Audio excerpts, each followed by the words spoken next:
Welcome to Hoop du Jour and Peter Vecsey with George Gervin, and we've been shadowing each other since 1972, I believe. Yeah. Right? That's when I you came showed up, in. Virginia Squires, you showed up. Yeah. And I snuck in and watched you play Julius Erving one-on-one in practice afterward. Yeah. Yeah. That was a good time for me. But I don't know if I ever told you this, but you walked into the gym. You were signed by the Squires. I'll get to that in a second. But I never heard of you. Mm-hmm. I'm down there. I know how good Julius is. He came out of college, played for my team in the Rucker tournament. I'm trying to convince the Daily News that how great Julius is, and they're like, yeah, okay, man. And finally, he catches on. Sports Illustrated caught on to him, and blah blah blah. And now I go down and I see this guy George Gervin, and I come back to New York and I said, "There's another one." And they said, "Get the hell out of here." We were NBA, Daily News, New York. They just cared about the Knicks. They didn't care about the ABA. So I said, "There's another one." Tell me about what it was like to join the Squires, to join Julius. Had you heard about him before that? Well, I mean, ABA, yeah. He was the ABA, back Even then? Yeah. I mean, you go on the ABA, and then, I'm having the fortune enough to come play with a doc. For me, it was everything, I mean, and personally, because it was how he was, as a person. And ball player was secondary.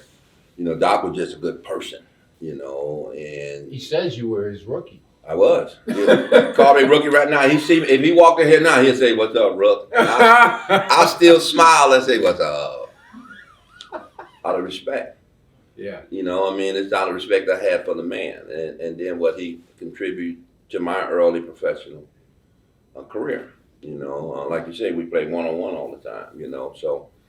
Once I joined the Squires, he kind of took me under his wing. I mean, he knew I could play too, And he learned that the first time you played against him. Yeah, I mean, I could play. I mean, it wasn't no secret. Well, you didn't know me. No, but he never heard of you before you showed up. No, Because why? Tell me why. You came from. I come from Eastern, man. I come from a big city, Detroit, Right. But I didn't get the props. I didn't get the recognition. I didn't get, wasn't nobody pushing me saying, "There's a kid down there that can play."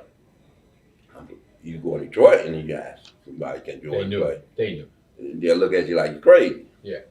So I knew I could play. So, that was the biggest, I think that's what's important always to somebody. You ain't worried about what nobody say. You come see me. Or you can play against me, and that's what he did. Did you play against Dave Bing when you were in Detroit? No, I'm too old. I mean, he was too old, Okay. So he was younger. Okay. Dave coached me in my high school all-star game, and I got MVP. This is what Dave said to me. He said, "Man, the way you playing, you might play against me one day." Right away he saw it. And I did, and that was high school. So, guys knew I could play. I mean, and too, Peter, just being in the business of the media and stuff. Sometimes guys, just not seen or heard. Correct. And I was one of them guys. So, but when I got to Virginia and then ran the doc, doc, like I said, that was beautiful. And then I'm probably one of the only guys in the history of basketball shot for his contract. Because how I came in, I came out of Continental League, and Johnny Red Kerr saw me play, called Earl Form and said, "Earl, check this kid out." Right. Earl Form was the flew me owner. in. Earl was the owner. Kerr was the GM. Yeah. Yep. And Bianchi was the coach. Yankees. And they say, "Okay." And they flew me in, and they said, "Shoot around." I shot around. And he signed me, and I became a Virginia Squire. I came in that January, 73. And why did you leave college? I left college because I got in a fight in Evansville, Indiana, with a kid named Jay Picola. And they said I couldn't play next year. No, they didn't say I couldn't. They said I might not could. Might not. Yeah, that wasn't good enough for me. He said, you might not can play. I said, well, that don't make sense. So, you kind of put me on I didn't want to deal with that, so I withdrew from school. I see. And then I joined the CBA. Played for a team called Pontiac Chaparrals in Pontiac, Michigan. Mm-hmm. Roy White was the owner. Mm-hmm. And he had me play for him. I made $500 a weekend, so 70's $500. Nice. Gave me a car, so he wanted me to keep coming back, and I did, and that's how I really got my pro career started. And like I said, Johnny Ray Kerr saw me. Yeah, and I don't think he's ever given the credit for discovering you, but he was the guy. Man, how life is, man, and I'm thankful because, older you get, the more you appreciate how, my life fell into place. Right. I was in the right place at the right time, that knew the right guy, that knew a guy that was the right guy. Sonny that Vaccaro fit involved? for me. Sonny Vaccaro was my agent. Your agent. So, Sonny the one pulled the deal for me. But, once Earl saw me, Yes. Sonny was just the guy that, I ain't gonna say just was the guy, because he meant a lot to me, just to give me an opportunity, to help work with me. Because I don't think Sonny And was doing that. George, I swear to God, Sonny Vaccaro is from, Nike's, signed Jordan to the contract, sneaker contract guy, known for all that stuff. I never, and I've known him a long, long time, I never knew he was an agent.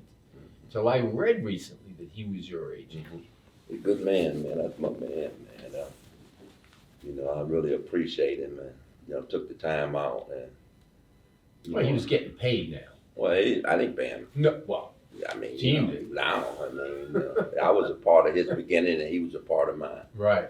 From Pittsburgh. We Sonny's still, from Pittsburgh. talk. He one of them kind of guys for me. Every time I see him, I want to go and hug him. Yeah, nice. So I'd rather hug Pam myself. Yeah, well, his wife, but it didn't bother me. Because I'm confident in who I am.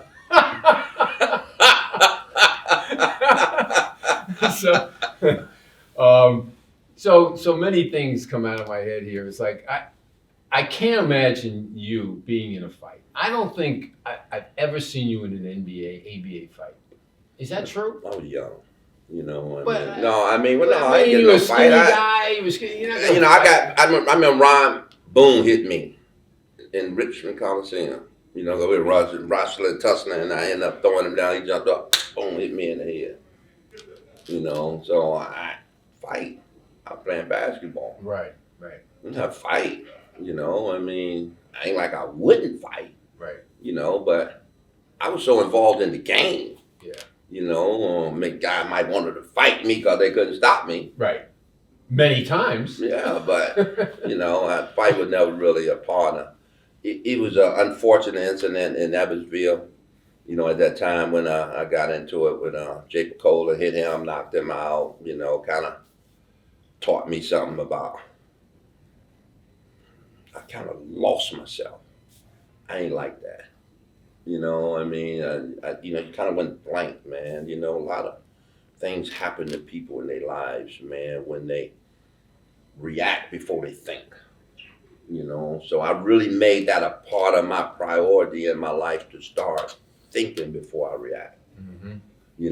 Because, people locked up, people dead. It's too late to say I'm sorry because you got to deal with consequences. And, I had to deal with the consequences after I lost my basketball scholarship. Did you ever speak to him again? Yeah, I talked to him. Yeah. Just great story. I'm doing a documentary, No. and he's part of it. And I wanted him to be. I wanted him to be because it was an important time in my life, and he worked for Puma. He became the president of Puma. Oh, stop. He became the president of Puma, man. I wish Jay was here, Oh, my goodness. He became president of Puma. He was retiring a few years ago.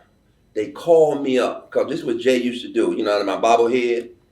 I never knew I was that much a part of his life. So he was president, so he's go out and give talks, and he's always putting my bobblehead on the dais and say, "I brought my friend with me. He just can't talk." Now this is what I found out. They called me up at his retirement in Boston. Say, Ice, man, this is what Jay's been doing for these years, man. I mean, and man, it would be such an honor, man, for you to come and be at his retirement. I said, cool.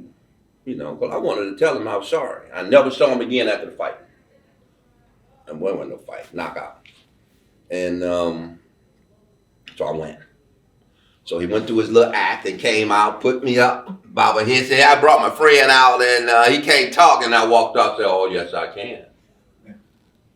And stood up there at the dais and talked to him, man. And me and him talked. And his mouth was that wide open. Did he know you were going to be there? Nope. Surprised.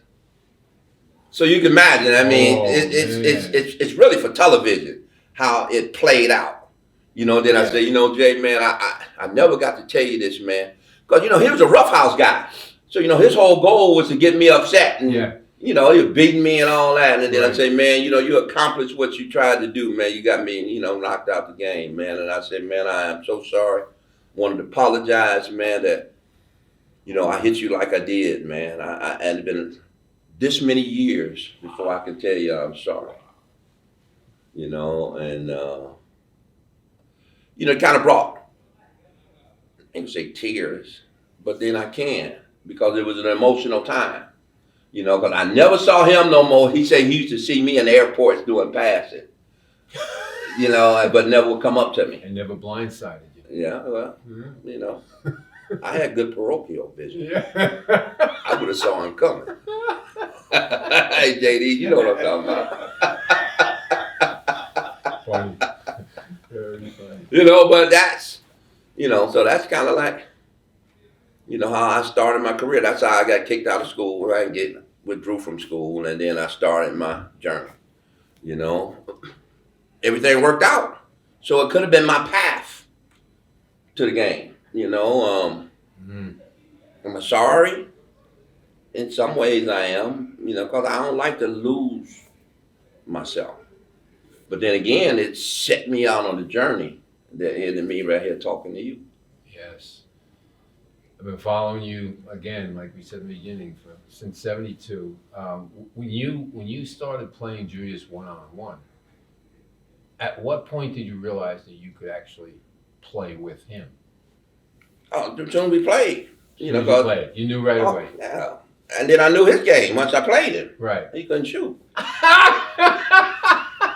Oh, we're in trouble. We're in trouble now. Doc know it. I could shoot. Oh my God. He couldn't. He drove all the time. Yeah. So I had to figure him out. Yeah. You know, so you can't shoot. He's angry at me to this day, you know, a little bit. So Doc's angry at me a little bit for years now, because when Jordan came into the league, I said to him, Doc, he's you with a jump shot. Oh, man. He was like, he didn't talk to me for a week. Well, I mean, you know, everybody can't take criticism when you're young.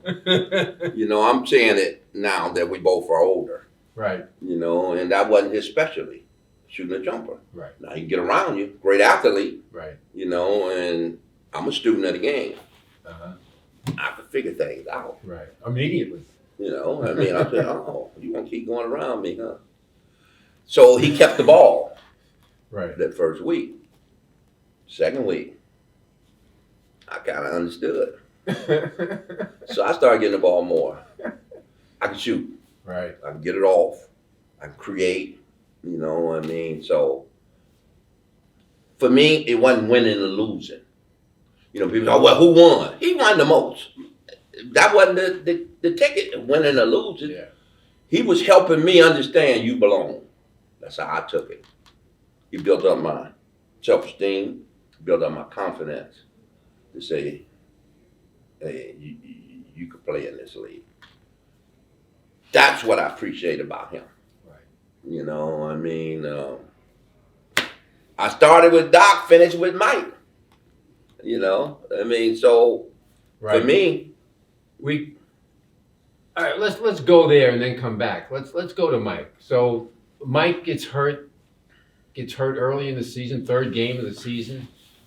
Are you traded from San Antonio to Chicago before that season, or were you traded during the season for Greenwood? I got traded his second year. Right, that was before this year I started. got traded beginning of the year. So you were there when he got hurt. I was in training camp with him, got Okay. hurt, Okay. And had to watch me. Right. So he had to watch you for 35 games. 35 games. And I was older though too, I'm 36. So I always tell guys, I'm 36, so I was older. But I still had the Iceman of old in me. So sometimes that came out too. yes. And he had to watch it. And He ain't never told me nothing. never said a word. But I don't care because I understand. Yeah. How you not gonna watch greatness? I was good. Hey, I ain't afraid to tell nobody how I could play. Right. I could score. I could score with the best of them. I already know it. Yeah. I ain't. People always say, "Man, who remind you of you?" When I look in the mirror, well, I do. Do you ever think about no hand checking in this day and age? How many points a game you game have? changed. It's. I had my era to play with the hand checking and all that. The league felt that it should change, and it did. So I don't even really think about it. It's hard to say who's the best and who's that. Because we can do it. That's an opinion. Every a-hole got an opinion. Right. So it can go on and on and on and on. Right. Doc was unbelievable with me in my era, but there was a few other good ones too. Mm-hmm. And Mike was unbelievable in his era. Well, let's go back to that season because it was your last season, as I recall. Yeah. It was your last season. So you carried that team. He came back 38 games into the season or so. They wind up a lot of controversy on minutes played, all that stuff. You heard about it in his documentary. Some of it true, some of it not true. And they get into the playoffs. And again, he never said a word to you. You get into the first round against Boston. I think he got 63 in game one. I ain't play. Did not play. Well, I played a minute. Okay. Game two, they lose, gets 40-something, whatever. Game three, again, no playing. You did not play in that last game. What were you thinking? Stan Albeck's the coach. I was disappointed I didn't play. I thought I could help, but it's like most of us, when you come to that age and that stage in your life, man, that you got them challenges that you got to deal with mentally, and how you going to deal with it that's going to make the difference. Mm-hmm. Hey, I can't put my own self in the game. It's his choice, and I asked him. And what did he say? He didn't really have a comment. So I know it had to come from upstairs. That's what I say, because I love Stan. I don't want to put nothing in my mind to where. Yes. Well, that's my point. Is that he and you? That's a long-term relationship. Yeah. That's an ABA relationship. Yeah. And now he didn't play you basically in the final. Last. Hey, it happened. I ain't never tried to figure it out. Because it wouldn't be fair. Right. If his wife Phyllis were alive, I'd ask her. I'd call if her right he was now alive. and ask her. I know. But if she were alive, she would tell me. Oh yeah, he might not. But he'll tell me. Okay. But never did. No, because it wasn't that important. I knew I was on my way out, and then I saw him, and I knew he was on his way in.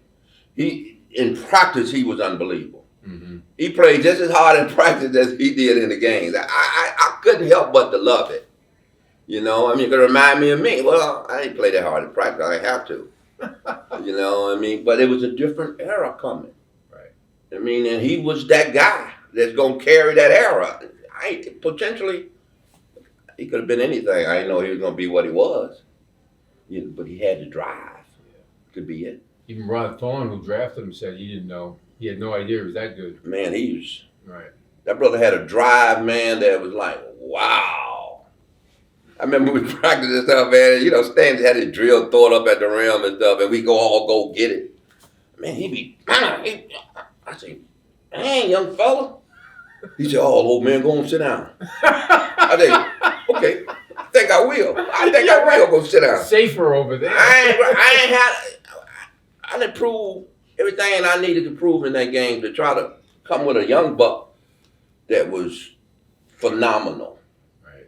He was scary, you know. It's a, you know, for me, it still was a game. I ain't try to win at all costs. You know, nothing I did. You know, I tried to do anything to win. You know, he had that kind of mentality. Yeah. You know, which could become an addiction or a sickness. In the Army, we'd call that the spirit of the bayonet fighter, to kill. Man, that brother, man, I mean, he reminded me like Kobe. Yeah. You know, they had that kind of drive. That would separate them, I think. They had that kind of drive, man, the will to win. Winning for me was different maybe than him. You know, winning for me was giving the best effort I could and perform. Because, you know, anything happen in a game. You know. All right, let's talk about a game. Let's talk about a game, an all-star game. Oh. Michael was a rookie. People. Scary, Pete. I already know what you're going to talk about. All right, well, then go talk Scary. About it. Scary what? I'm going to tell you why. Okay. I read Oakley's book. Oakley got it in his book. Yeah. About me, Isaiah, and Magic trying to come up with some concept to embarrass him. Conspiracy to freeze him out or to make him look bad. Man, I'm so sad, man, something like that came out, man. Because I wouldn't do nothing like that in the first place. But you lit him up. You lit Michael up in that game, and that's why he didn't play that many minutes. He was in foul trouble. Well, I think he hit like 9 out of 10 shots, my memory. Is that right? I was pretty good. I was. Yeah. It was my last All-Star game. Matter of fact, I got mad at I ain't getting mad at Coach. Who? Pat Riley. Right. Pat, you know, me and Pat really didn't ever have that kind of. He always took me out.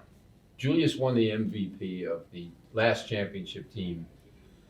But what they don't know is, I'm almost positive, he didn't score in the second half.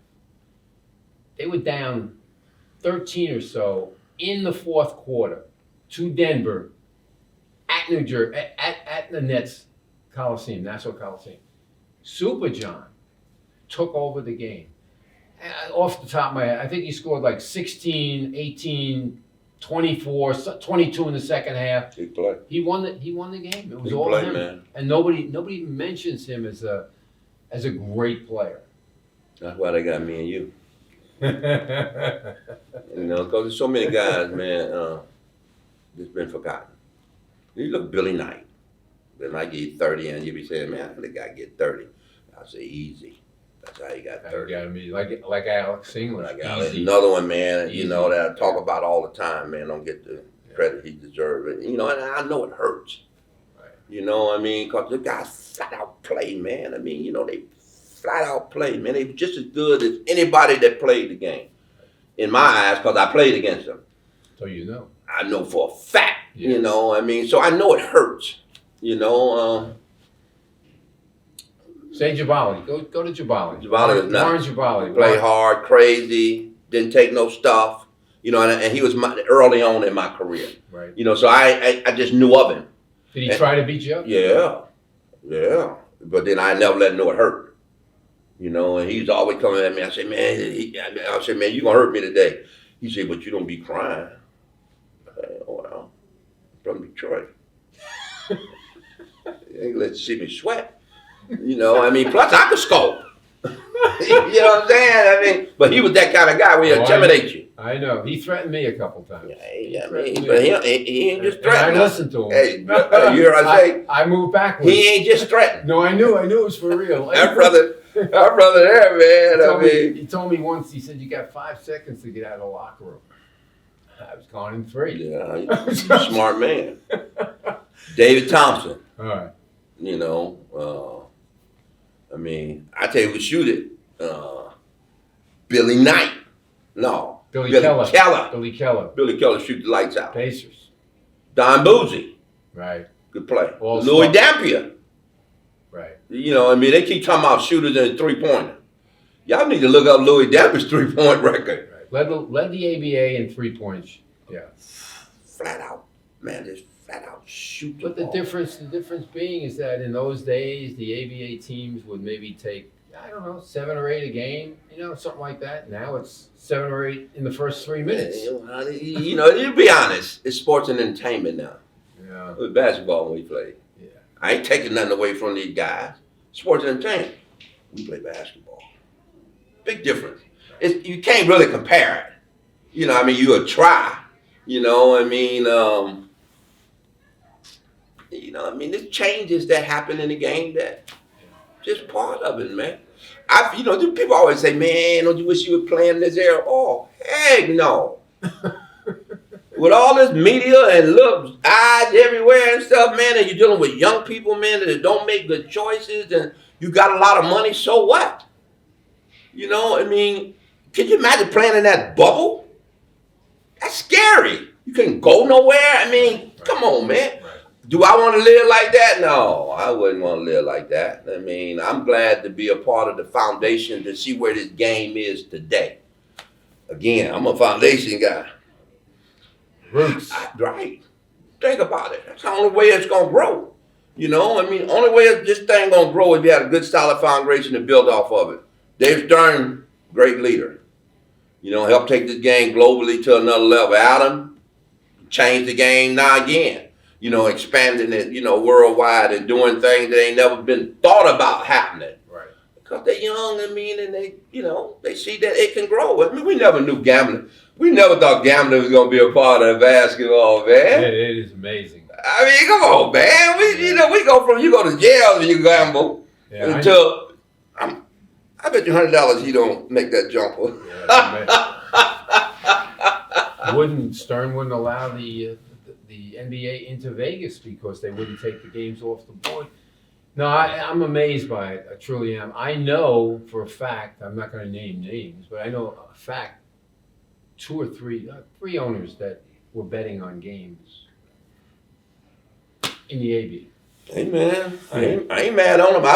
But now? Hey, man, look, okay.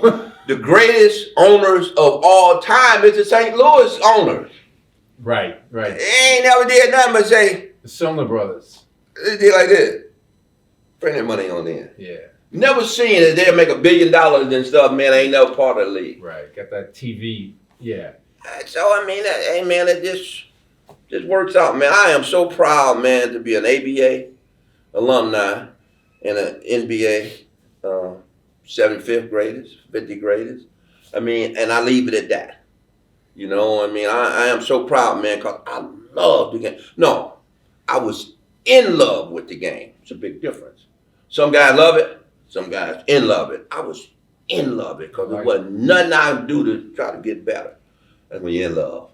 Kind of like my wife, 45 years. I'm in love with her, so 45 years. You know what I'm saying? You in love with it, man. So, to me, that just separates you from a lot of guys.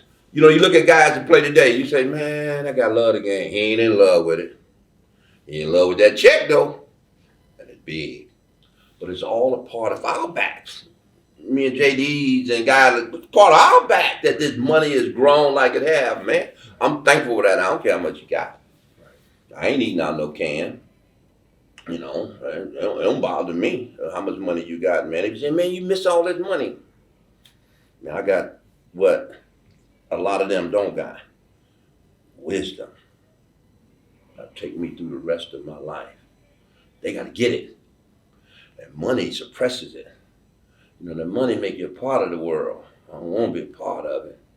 I want to just take advantage of understanding what it could do to you. And that's the sad part for us as veterans, man, to see a lot of our babies, man, get lost because they don't have that kind of wisdom. So would I want to be playing today? Oh, heck no. Right. I am so joyful to the career that I had and where I am today. I'm still here to be able to talk about it. Marvin Barnes, man. Come on, man. Who would like a Marvin Barnes can average 25 and 20? Yeah. Don't nobody talk about him. Right. Come on, man. That's greatness, and that's during a time when I can hold you and keep you from moving your forward progress, man. Come on, man. We had some great guys, man, Mel Daniels. You know, I mean, come on. I mean, it's sad that my brothers, man, is not being mentioned or having that opportunity, man, to celebrate them wonderful careers that they have, man. So if you don't do it, or we don't promote what a legend really is, you guys will get lost, man. You know, I can't expect the NBA to do it. They got another thing they got to sell. They got to sell these babies. So that leads me to this question.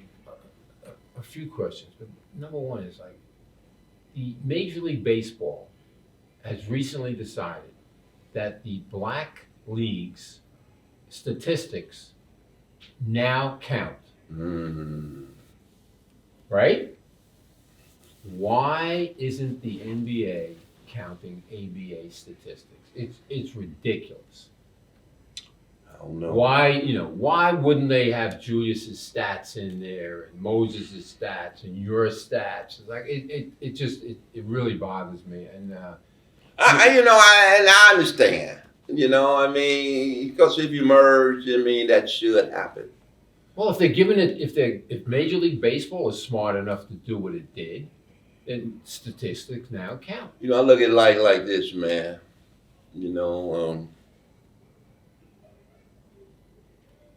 sometimes, man, things just get lost. You know, and the people in charge is the ones that make that choice to find them. And they ain't chose to find them yet. Then what man you can do but talk about it like you saying. Yeah. You know what I'm saying? But I mean, we got smart people who. Adam Silver's a smart person. Why wouldn't he see? I like Adam, man. I like Adam's vision. And I think he's the kind of guy that will one day make it a reality. Right. I really do. Well, I do too, but I want it now. Yeah, I know it. I mean, ain't nothing Long wrong with that. overdue. It's long overdue. Yeah, I mean, How many years? I understand. You know, because we lost a lot of them that, Yeah, I mean, you know, I mean, Pension. it's only about 115 left. yes. The pension they're working on, I know that. I believe that's going to happen. I Yeah, think they're I going to do. get it. But, again, how many are still going to be alive by the time it happens? I think it's close, actually. Yeah, I think it happened too, man. I mean, sometimes, man, some things that should happen don't. At least we can see it around the corner. You know what I mean? Hopefully it happened in our lifetime. For me, you can celebrate. Because a lot of them guys need to be celebrated. Absolutely. You know what I mean? $2,500, $3,000, $4,000 a month for some of our guys that's part of this foundation to change their life. Ain't asking for much. You know what I'm saying? Ain't asking for much at all, man. We talking about lives. But it would make a big difference. Oh, the change. Well, you think about it. David Stern did the pre-union guys. Yes. Gave them medical, gave them everything. Yeah. So it can happen. Right. Adam will do it. Okay. Adam will do it. George, congratulations on top 75. Obviously, you're going to make it, made top 50. I feel sorry for the people who did your documentary because we did a better job here today. and they're gonna be so pissed off at you. I think you'll like my documentary, man. Well, I'm gonna like it. I'm gonna. And the reason why I said it is. Why wasn't I interviewed for it? Well, I mean, I'll tell you why. I ain't want you to. Really? I ain't want a lot of people to. You know what I got, Pete? Got my wife. Got my daughters. Got my sons. And I had them do it without scripts. Of course. Because they were nervous. People say, Dad, what they gonna say? What they gonna ask me? Just react. I say, just be you. Yeah. Be like your dad. I mean, Like, just be you. Mm. You know, after they got finished, they say, I need a drink. My daughter White came out and said, I need a drink. I said, why? I said, you used to that kind of stuff. I said, that's why I wanted y'all to be on. Oh, nice. You know, I mean, see, because it's about me and it's about my family. And then it ain't about basketball. Oh, okay. It's about my philanthropy work. Oh, okay. I got charter school too. Right. I build retirement homes for low income. I got 4. I'm talking about low income. In San Antonio, I started Charter School Youth Center 25 years ago.